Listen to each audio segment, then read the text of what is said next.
এক বিকেলের শান্ত পার্কে হঠাৎ অনেক বছর পর দেখা হয় স্কুলের দুই পুরনো বন্ধুর, আরিফ ও নীরা। নীরা, তুমি এত বছর পর বিশ্বাসই হচ্ছে না। আরিফ, এই তুমি? আমি তো ভাবতেই পারিনি এখানে তোমার সঙ্গে দেখা হবে।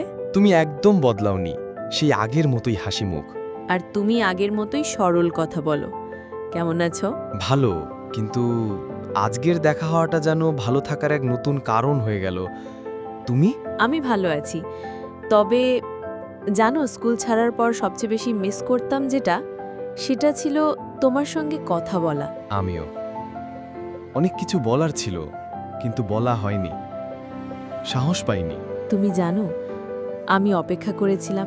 এখনো দেরি হয়নি, তাই না? না আরিফ, এখনো সময় আছে, যদি তুমি চাও। তবে শুরু হোক আবার আমাদের নতুন গল্প।